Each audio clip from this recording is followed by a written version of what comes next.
Hey summer friends, Olivia here. Welcome to my channel. Welcome to another speed build. Today we are doing none other than the Bagel Bites house. Literally only because I could not think of any other name for it.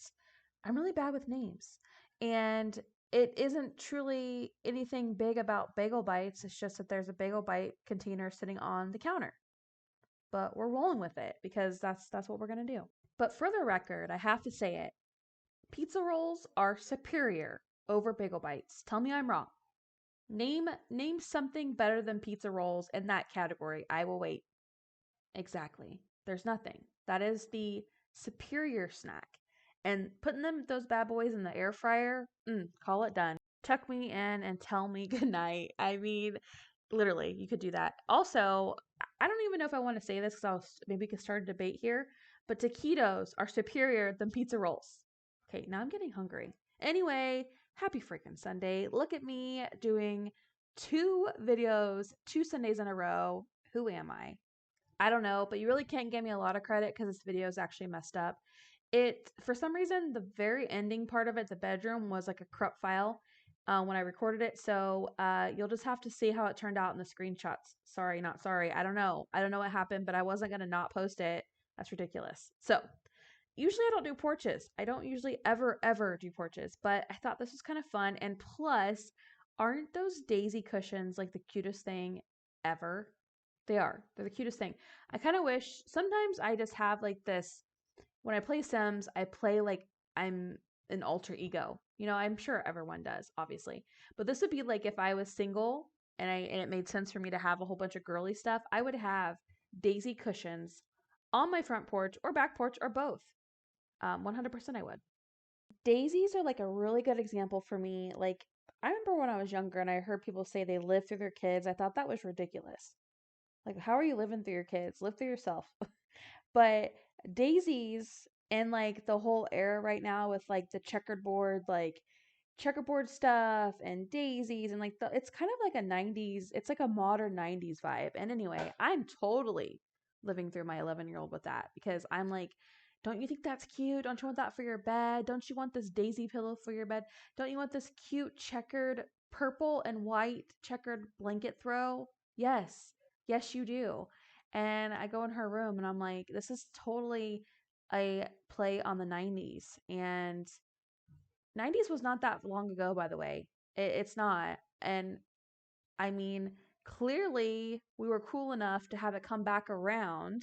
My room in the 90s, my rooms in the early 2000s was something to brag about.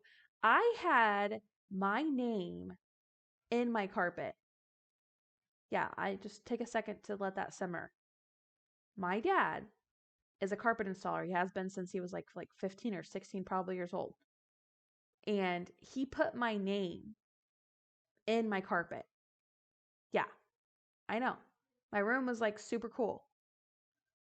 I wish I still had that carpet just to put somewhere. Like, I'm not talking about a rug. Like, I'm talking about my whole room was carpeted and then he put my name in it in cursive. I wish I had a picture to show you. It's a picture in my head. It was thebomb.com. And there I am using 90s slang. I'm just going to shut up now because I am definitely aging myself. Anywho, how are you? How are you really?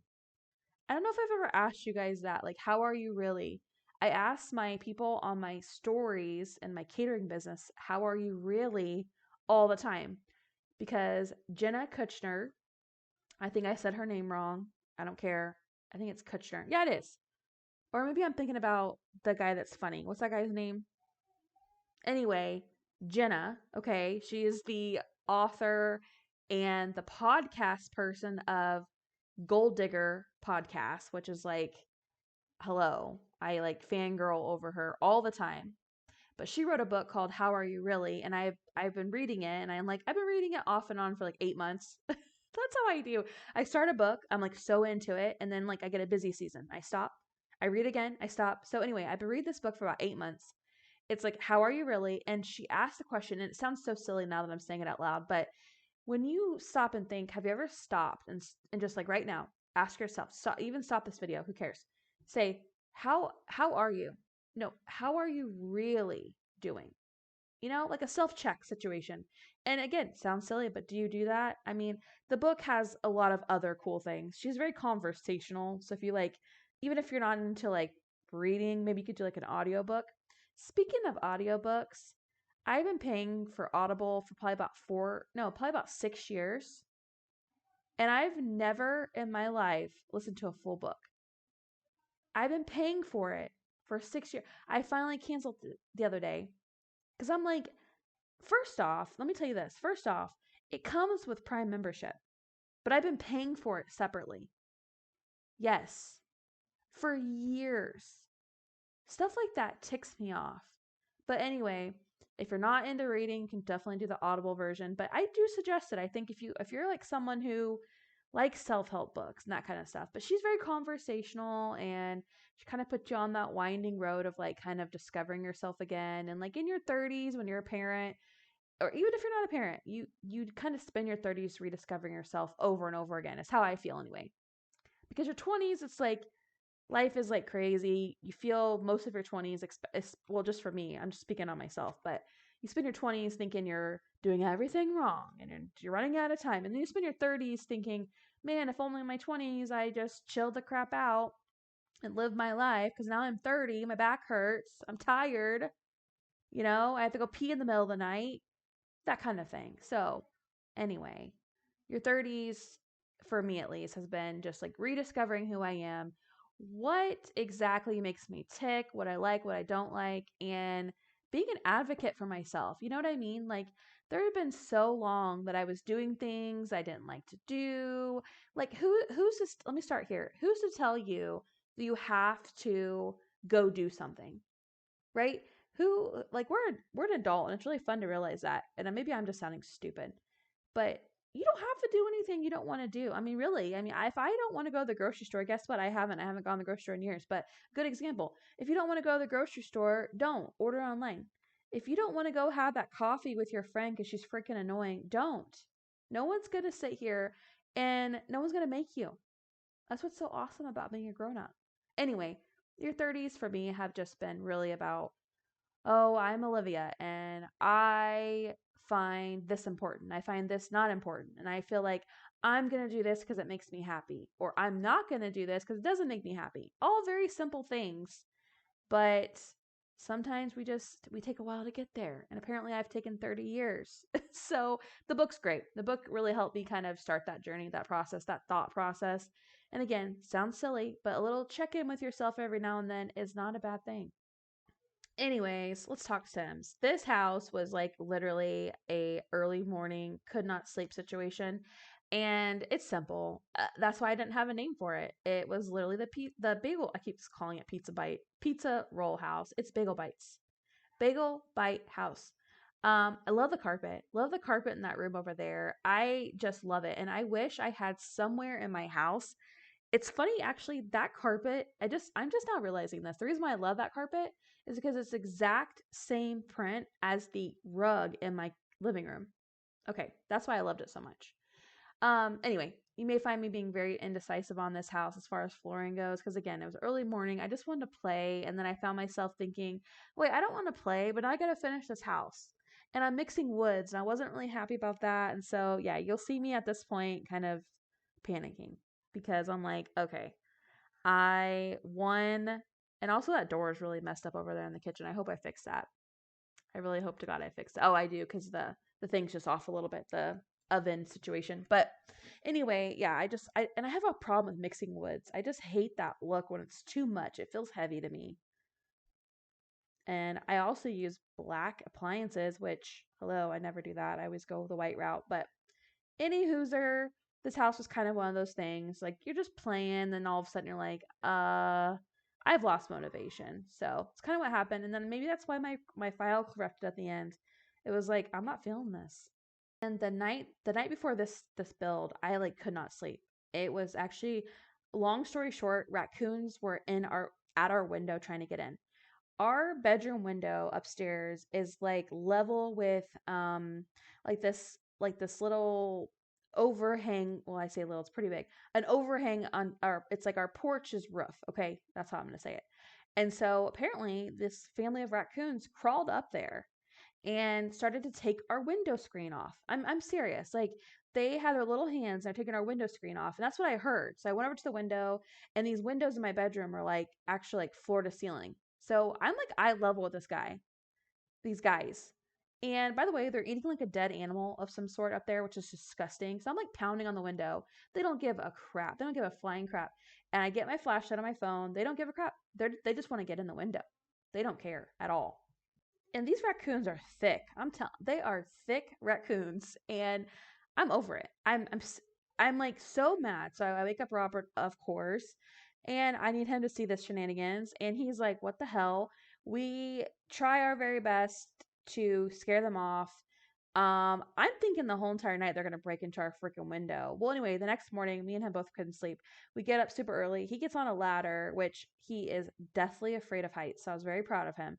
He gets on a ladder. He gets on top of this overhang of our friggin' porch outside, and he gets his tools and he starts actually screw gunning the screen back in and that kind of stuff. And he realizes that they actually were like literally just like one more pool they would have been in our house, because our window up there, our house has all brand new windows except in the back part of our house. When we bought the house, they had just put in brand new windows in the front. The back house has like the older windows, and that part of the house actually, the window upstairs, that specific window that they were getting into, is like down, like it's broken, it just doesn't stay up, so it was down. So if they would have broke the screen off, they would have been able to hop in our freaking bedroom, and I would have flipped my lid. So yeah, that was, I remember the night very clearly. That's what I was doing. So if you care, that's why I couldn't sleep. And they haven't been back since, not that I know of at least. But it's one of those things where it's the back of my head, like one of these days I'm gonna come home and they're gonna like have ravaged my whole entire freaking house. But anywho, speaking of my bedroom, like it's not finished by no means. Like it really isn't. We have finished an accent wall, and I'll post a picture here so you can kind of see it. We finished an accent wall. We kind of put up some lights. Um, we have a sectional in our room. That might sound really weird, but it's a really weird, really large room. So we have a sectional in there, and it's good for like reading or hanging out. It's a clothes pile holding area, if I'm being real. Keeping it real. But it is good to have in there. Especially like I love it because I could tell my kids, like my kids come in if it's like a thunderstorm and they have a bad dream, and I just say, "Don't wake me." Oh, you can wake me up if you're scared, but don't wake us up. Just go lay on the couch. And it's like so much better because I can have all my leg room and I don't have to share a bed. It's perfect. Anyway, what I'm trying to say is like I've been trying to really make a conscious decision to make our space, because I don't know about you, but like my room is like the last thing that I'll go to, like as far as cleaning. So like I'll make sure the downstairs is cleaned up. I always do. And then the kids' rooms is usually next, and then our bedrooms like always last. So it fairly rarely do we have like our like life together that it's all looking great. But I try to make an effort before I fall asleep to like put stuff in order, because I feel like I sleep better that way. Am I alone? You know what I mean? Like when things are in order and I wake up and it's like it just makes me feel better. And I realized that maybe that's something that was really bugging me, because I've been sleeping really good. Aside from the raccoons, I have been sleeping really good. So yeah, I don't know. And like I don't really know if I believe in making your bed every day per se. I do feel good when I make my bed, but I don't put that pressure on me to to do that every day. You know what I mean? It's great when I do it, but I just don't like putting that pressure on myself to like make your bed. Just like the other day, I told Emmy to go make her bed, and she's like, "Why? I'm about to go lay back in it." I mean, the girl has a point. Really, she does. But and that's kind of the theme of myself lately. Again, making my room more put together, so when I wake up I don't feel chaos first thing, but also not putting a lot of pressure on myself for silly things like that. People like will say, they'll write a whole self-help book and they'll say, "Get up early, get up at butt crack of dawn and make your bed and your whole life is going to change." Lies. Lies. But I can tell you your whole life can change if you declutter your space that you're gonna wake up in. Now that's a life-changing thing. Making your bed, I'm not really about it. But decluttering your space that you first wake up in and the one that you actually lay down to like fall asleep in as well, yes, I do. Anyway, thanks for stopping by. Thanks for hanging out. Thanks for making it to the end here. If you like what I'm doing, do all the YouTubey things and have a great rest of your day. I'll talk to you next time.